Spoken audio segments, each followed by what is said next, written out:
Continuamos con el tema de la transición a la democracia. En la última clase vimos la crisis final del franquismo de 1973 a 1975, que prepara el terreno para lo que vendrá después. Y hoy ya sí que nos metemos de lleno con este cambio de la dictadura a la democracia, que es la transición. Comenzamos, una vez muerto Franco, en 1975, en un proceso que nos va a llevar hasta 1970, bueno, diciembre del 78 con la Constitución y 1979 con el último gobierno de Suárez. Así que, bueno, vamos a ello. Nos van a dar la democracia y dice, ojo, en todo caso, nos la van a devolver. El 20 de noviembre de 1975 murió Franco y el día 22 de noviembre, 2 días después, Juan Carlos I juraba como rey de España.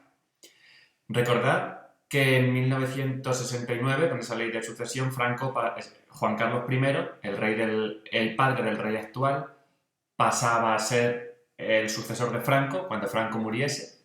Entonces, claro, Juan Carlos I jura como rey, pero está jurando en unas cortes franquistas y en un estado franquista, y en este momento no hay nada decidido. Juan Carlos I podría haber sido el rey de una dictadura, como dijo Franco, que todo se quedaba atado y bien atado. O sea que no tenéis que entender que esto estaba escrito, que era lógico que cuando Franco muriese hubiera un proceso de transición a la democracia como el que ha habido. Esto sucedió así, pero podía haber sucedido de otra manera, y en estos momentos, tras la muerte de Franco, había una gran incertidumbre y realmente nadie sabía lo que iba a pasar en España. La gente tenía miedo, estaba todavía muy presente el recuerdo de la guerra civil. Tenemos varias bandas terroristas, estaba ETA, estaba el FRAP, estaban los Grapo. Teníamos todavía la amenaza de un ejército que todavía era muy franquista, con lo cual pues se abrió un periodo lleno de incertidumbre que aunque hoy lo veamos como un proceso exitoso, que lo fue, pues en esos momentos nadie sabía lo que iba a ocurrir. De todas maneras, todo apuntaba, ya con esas últimas manifestaciones y toda esa última crisis que vimos al final del franquismo, que esa ansia de libertad y de democracia de la sociedad española no podía resolverse con que siguiera algo parecido al franquismo después de Franco. Muy revelador es también el tono de la homilía del cardenal Tarancón, ¿recordáis? El presidente de la Conferencia Episcopal Española, ¿recordáis ese cambio de la Iglesia que se distancia del franquismo y pide democracia? Pues ya en la misa de coronación del rey, el 27 de noviembre, fijaos las palabras de Tarancón ante el rey y fijaos lo que le pedía para que veáis un poco cuál es el tono de la sociedad española e incluso de la Iglesia en estos momentos.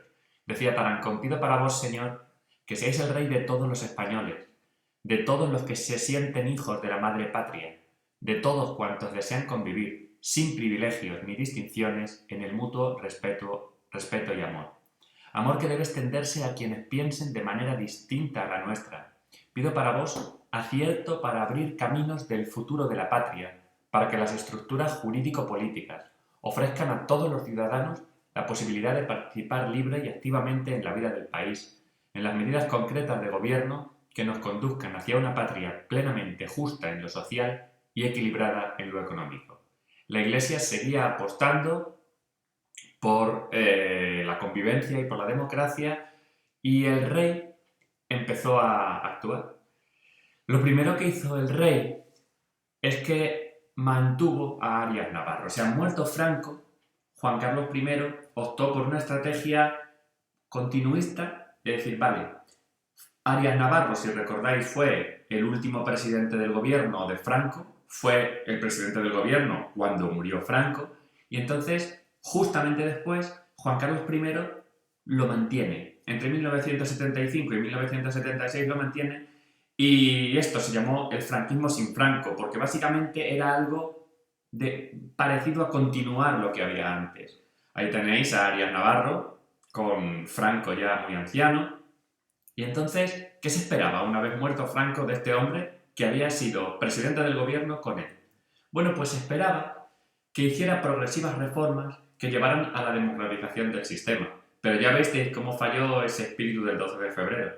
Así que Arias se limitó a proponer unos mínimos cambios, pero unos cambios que eran absolutamente insuficientes para el cambio profundo que demandaba la sociedad. En el año 75-76, una vez muerto Franco, ya no valían esas promesas de apertura o esas promesas vagas de que las cosas iban a cambiar. Entre otras cosas porque la sociedad ya estaba superando todo eso y porque la oposición política al franquismo cada vez estaba más unida.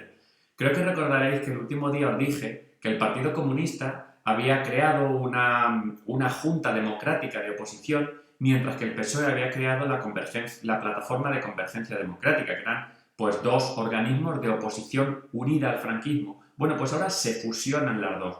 Esos dos principales partidos de izquierdas, el Partido Comunista y el PSOE, se van a fusionar y van a crear lo que se llamó popularmente la Platajunta, que era la fusión de la Junta del PCE y de la plataforma del PSOE. Y plantearon un programa común muy claro, con elecciones libres y con un sistema democrático, ¿vale?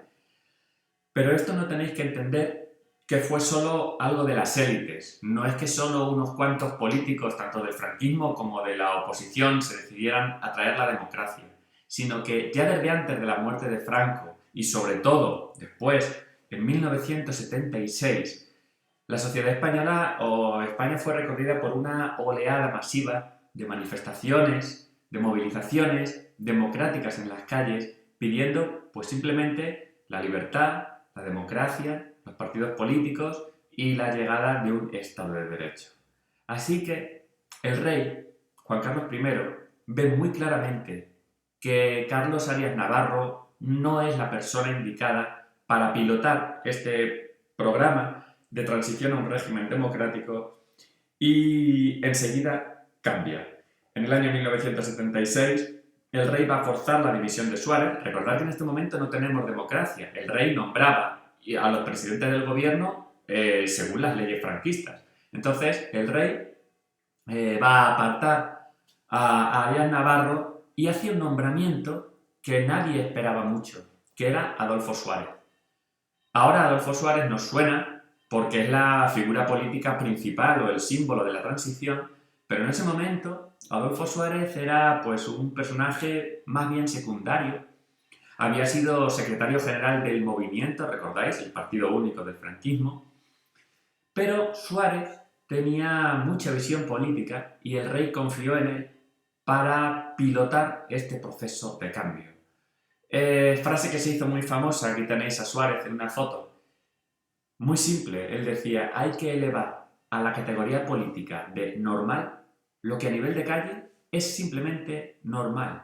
Si la gente en la calle ve normal estar pidiendo democracia, estar pidiendo libertades, estar pidiendo que se pueda votar y estar pidiendo una constitución, en la política tiene que ser igual de normal. Por tanto, tenemos que cambiar el sistema político para adaptarlo a lo que en la calle es normal, que es una democracia. Por tanto, el objetivo de este primer gobierno Suárez, de 1976 a 1977, fue poner en marcha un proceso de transición a la democracia. Lo que pasa es que entre la oposición había una polémica, que voy a pasar un poco por delante, porque si no se nos va a hacer esto muy largo, que es cómo tenía que ser ese proceso. ¿Tenía que ser una ruptura o tenía que ser un pacto? Había parte de la oposición que decía que la única manera de hacer una democracia era romper con toda la legalidad franquista, hacer un gobierno provisional, unas cortes constituyentes y empezar de cero. Otras opciones eran más partidarias del pacto con la legalidad franquista. Y Suárez llegó a un término medio, como a un camino del medio, que es lo que se llamó en ese momento la ruptura pactada. La ruptura con las instituciones franquistas, pero pactando esa ruptura con las propias instituciones franquistas. Es muy importante que comprendáis esto porque la ley para la reforma política fue la pieza clave de la transición.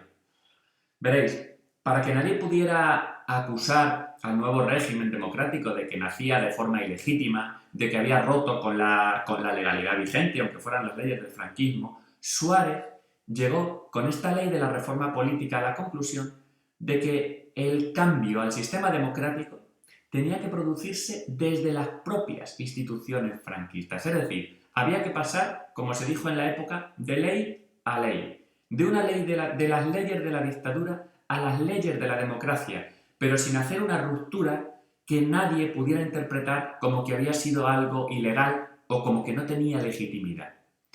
Y en esa ley para la reforma política, en que se hablaba ya de democracia, en la que se hablaba de libertades, lo principal es que eran las propias cortes franquistas las que tenían que votar disolverse a sí mismas e iniciar el camino hacia un sistema democrático. O sea, esa era la clave de la ley para la reforma política. Plantear una ley que abriese el camino a la democracia, pero que fueran las propias cortes franquistas las que votaran a favor de eso, las que votaran a favor de disolverse y de iniciar otro camino, para que hubiera una continuidad. Por eso se llamó la ruptura pactada. Era una ruptura con la dictadura, pero a través de la ley, a través de la legalidad. Nunca se rompió con la ley.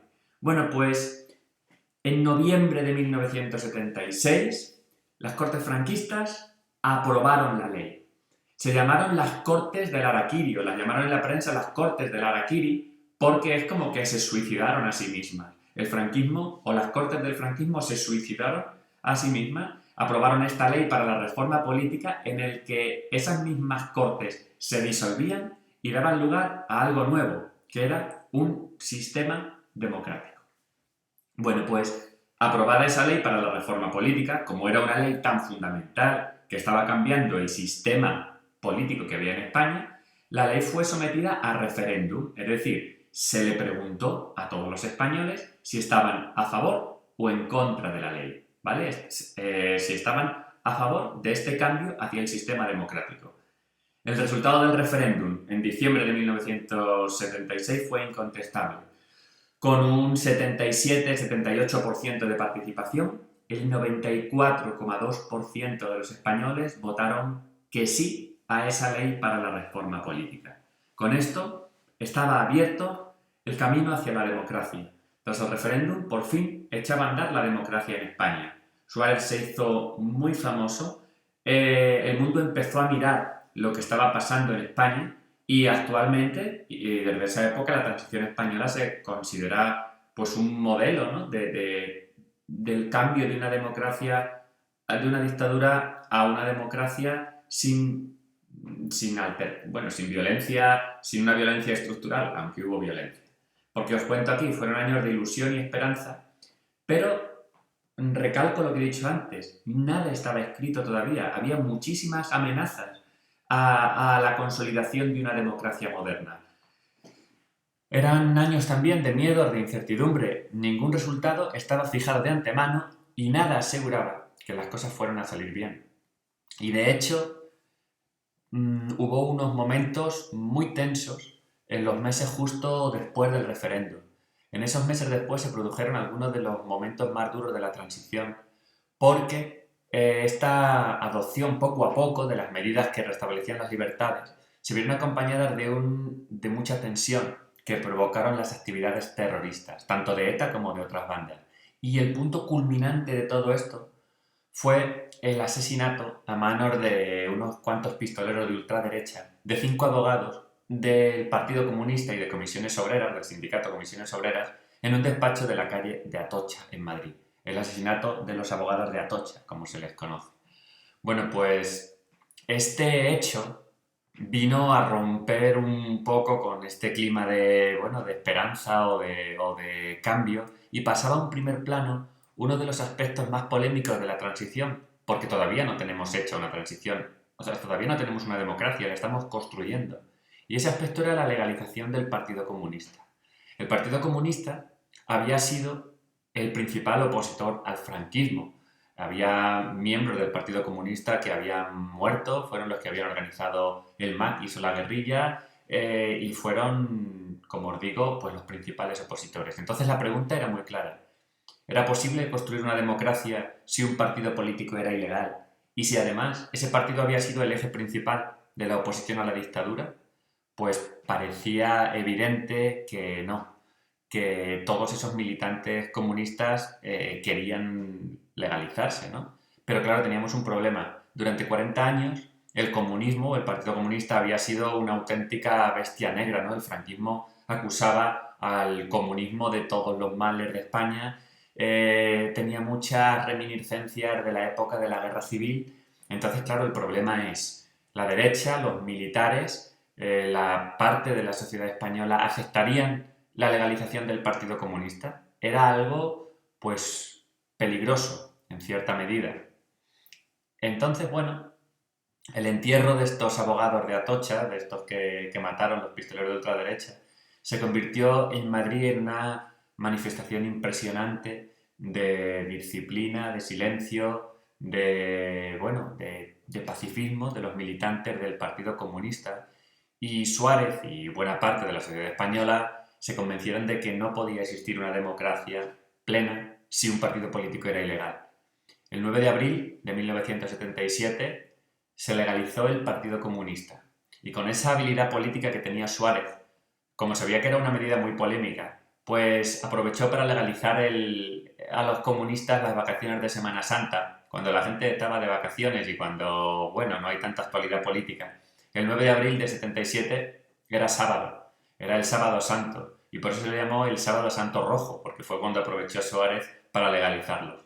Significó esto un punto neurálgico de la transición y la prueba de que en España se estaba construyendo una verdadera democracia. A la vez, los comunistas aceptaron la monarquía.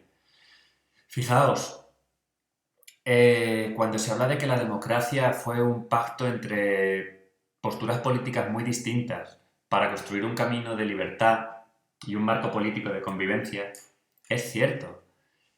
Adolfo Suárez había sido secretario general del movimiento, secretario general del Partido Único durante el franquismo. O sea, era un político que venía de las filas del franquismo. Y los comunistas, con Santiago Carrillo al frente, eran todo lo contrario. Habían sido los mayores opositores al franquismo y, bueno, no tenían absolutamente nada que ver. Eran la extrema izquierda. Entonces fueron capaces de aparcar esas diferencias ideológicas y construir o reconocer que tenía que haber un nuevo marco político en el que cupiesen todos. Y todos renunciaron. Sí, mirad, en el año 2000 Santiago Carrillo, en una intervención que hizo en un coloquio, ese Santiago Carrillo, el líder de los comunistas, recordaba la transición de esta manera y decía: algunos han querido presentar la transición como un regalo que hacían a los pueblos de España un grupo de franquistas ilustrados que habían terminado por comprender que era necesaria una apertura política. Otros, en cambio, pueden haber pensado que la transición fue una especie de revolución popular fallida y frustrada. La transición no fue ni una cosa ni la otra, fue un encuentro de fuerzas diversas simplemente para abrir el camino al restablecimiento de las libertades y al establecimiento de unas reglas del juego en las que pudiéramos competir todos. Finalmente, tras la legalización de los comunistas, el 15 de junio de 1977 se producían las primeras elecciones libres de la historia de España en 40 años. Desde las elecciones de febrero de 1936 en el Frente Popular, no había vuelto a haber otras. Pues a partir de aquí comienzan los gobiernos democráticos y lo veremos en la próxima clase.